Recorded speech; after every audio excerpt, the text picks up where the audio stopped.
Greetings everyone and welcome to my channel. I'm your host Captain Ryan. Today's video is me here in World of Warships continuing my Road to the Conqueror series. This week, of course, Tier 6 HMS Queen Elizabeth class battleship. Now the Queen Elizabeth here in Warships has a sister ship that was technically the first British battleship in the game, but I don't really consider the Warspite, or for that matter the Queen Elizabeth, a battleship. I consider them a floating fortress, because it doesn't go very fast, the guns don't turn very quickly, and the ship has an affinity for not turning. I mean, the rudder shift time on this ship is absolutely atrocious, as we will see in this battle. Now I have a few choice words regarding my experience in this particular ship, but we'll save that for later in the battle. As the battle gets underway, it's Trident, it's standard battle mode, and the matchmaker has seen fit to drop me into a game with not one but two Tier 6 carriers on the enemy team. If you've played the British battleship line, you're probably already well aware that the anti-aircraft on these ships is not particularly good. And having two equal tier carriers to play against is absolutely not very good. So I'm going to have to deal with that right away. Now fortunately though, it is only a Tier 6 maximum game, so I don't have to worry about any Tier 7 or Tier 8 cheeky buggers. Unfortunately, I do have to worry about Tier 5 people who don't pay attention. Looking at the battle situation as the battle gets underway, I've decided I'm going to head over to the eastern side of the map, and that might end up being a regret of mine, because as you can see, the enemy team is also heading over to the eastern side of the map as well. Now at this point, I've been having some pretty good luck in the lower tier battleships, mostly with the way I like to play my battleships, which is a little bit more forward and a little more aggressively. But from the Queen Elizabeth on, I've discovered that that playstyle really does not work for British battleship line, as we will see in future videos. So I'm heading over here and I'm trying to get shots out there, and I'm still not having a very good time with RNG and actually landing targets. I know people like the Queen Elizabeth, and I know they like the Warspite specifically because the accuracy is pretty good, and because of course you can use those guns to colonize filthy Frenchmen. But as you can see there, RNG's just ever the troll. My shots actually managed to straddle that guy, and that was with high explosive against a French baguette, so those probably would have citadeled him if I'd actually managed to hit him. Now fortunately for me, I've got the high explosive loaded, and I've got an enemy destroyer coming in here. This is looks like a Farragut coming down. Now, he's maneuvering hard, but I'm gonna go ahead and I'm gonna get shots out here. Let's see if I can hit him. No, apparently not. Don't know if I didn't give him enough lead, or if he just maneuvered around and avoided all those shots, but he's taking a lot of incoming hits there from a couple of different ships, and at least the New York is paying attention as well, and he is shooting at him as well. Now the question is, are my guns going to get reloaded in time to kill him? He's very low health. I don't think that's going to be the case. I really should just be turning my guns at this point, but got to pay attention to this destroyer until the very last, because even a damaged enemy is a dangerous one. As long as he draws breath, the message still lives, and the message in this case, of course, is all of his torpedoes. Still with a high explosive loaded, firing off at a battleship. Let's see if I can set him on fire. Nope, that's a cruiser. Did manage to hit him, did manage to knock a module out, but didn't do a lot of damage otherwise. And that really kind of ends up being the case that I have with the Queen Elizabeth, with the battleships above it as well. The shots that I come out, I just don't seem to be able to connect in the right spots in order to do the regular large damage that I would hope for. And of course, for whatever reason, even if I'm not the most forward ship, everybody seems to have an affinity for focusing me down. And I think it's mostly due to the reputation that people have of the British battleship as fire starters, as serious annoyances, to get rid of them quickly so that they don't cause you problems. And unfortunately for me, they get rid of me quickly, and I'm not able to cause the problems. Gun's not going to get reloaded quickly enough to take out that Leander. Disappointed by that. Still, though, have other ships to look at. Let's see if I can nail this Cleveland with some nice armor piercing. At this kind of range, that armor piercing should just drop right down on top of them and cause some significant problems, assuming my shots actually connect with anything. And the answer, again, is no. And really, I shouldn't be pulling my gun camera back like I have a habit of doing in this particular situation, because I really do need to see where those shots are falling and why they're not falling as accurately onto the target. Part of this, though, has to do with having played British and German battleships so heavily that I'm kind of used to their gun characteristics. Now, the enemy CVs are coming in, and they are going to start putting withering amounts of fire on me, because, hey, free slow-moving battleship, especially slow-moving battleship, and British battleships are perfect targets because they don't have that aggressive anti-aircraft like the US battleships do, especially at close range. So I'm not really able to get too many shots off. Now, this French baguette is just hiding behind that island there, as you can see. Shots just barely clearing it. Can I hit him? Yes, I do manage to hit him, and this is a kill for me. And a high amount of damage. In fact, I think this is one of the few citadels I actually managed to secure in this ship. Now, I'm going to go ahead and I'm going to turn in, and I'm going to try and close the distance with this New Mexico and a few other ships, mostly because I want to try and be a little more aggressive and push up. At this point, my team is actually winning. We are winning. We're up 2 ships to their 4 ships lost.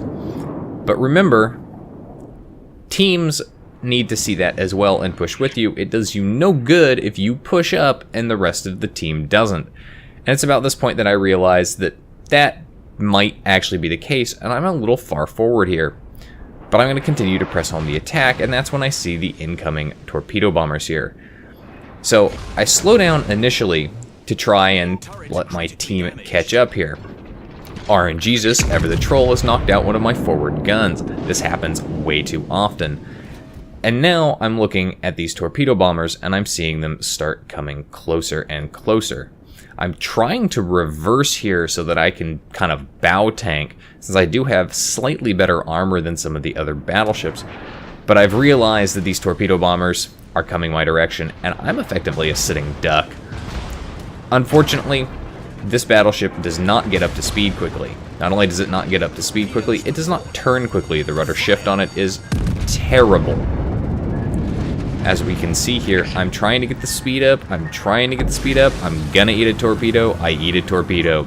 There's nothing I can do about that. As I continue the turn here, I go ahead, I pop my damage control. I'm gonna eat yet another torpedo here from that strike force, and that one impacts me right in the back. Come on, Wargaming. Hitboxes. I've watched my torpedoes pass harmlessly under the stern of ships like the Queen Elizabeth with no damage done. And yet, his torpedo manages to nail my rudder.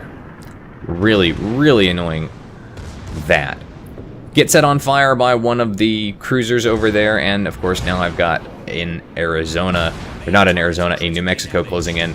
The turrets are not turning quickly enough. RNGesus, ever the troll, knocks out one of the turrets I have. So this is the only shot I'm going to be able to get off in this situation, as I effectively burn to death as a result of being, well, ganged up on by both carriers, cruisers, pretty much everything.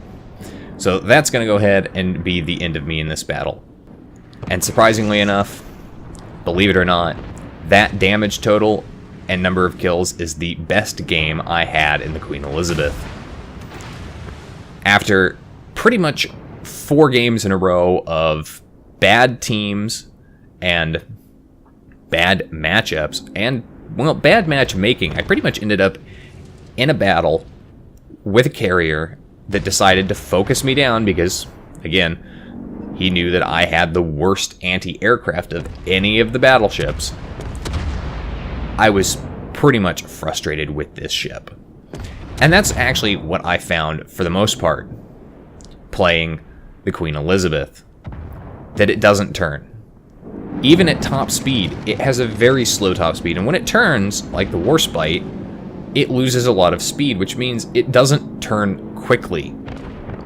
The rudder shift time on it is terrible. And I highly encourage and recommend that instead of getting that damage control option to reduce the length of time that you, say, have your fires and flooding burning, just get the premium damage control consumable and put the rudder shift module on. I learned that way too late with the KGV, because like the Queen Elizabeth, the ship does not turn. So as a result, I really probably didn't get the best functionality out of this ship that I could have. And then the matchmaker kept dropping me in teams that could not coordinate to save their life, and the result was regularly ending up in games where the teams effectively fell apart far too quickly. They would hide in the back, and they just wouldn't push up, which oftentimes left me open and exposed, either at the far end of the retreat line, because speed, or too far forward too early on, with the aircraft carriers deciding to pick on me because there were no cruisers and no better anti-aircraft to go ahead and defend me. Now in this particular game, as you can see, the teams are already falling apart. The battle is still ongoing, but the enemy team still has its carriers. My team still has its carriers. So really, this is a carrier versus carrier situation, but as you can see, the cruisers, they don't really know how to play here. The battleships are being ganged up on by the enemy carriers and other ships as well. The only saving grace kind of for us in this situation is that we have a destroyer who's effectively sitting in the cap. And our carriers know what they're doing. And I do mean really know what they're doing. They managed to finish off that New Mexico, and now they're going to go finish off this Baguette, who's coming in on the cap. And given the amount of health this Baguette has, all they have to do is hit him with one torpedo. The question is, can they hit him with one torpedo as the panic spread comes in there? But yeah, it looks like they did manage to finish him off, so good on the carrier players for actually being competent. I love competent CV players, don't get them very often. But going back to the Warspite with its slow turret rotation, and the fact that the turret gets knocked out so easily, means that you're oftentimes left with a situation where your guns aren't going to be pointed at the target in a maneuvering fight. What I learned with the Warspite is you really do have to sit back and use as much of the range as you can.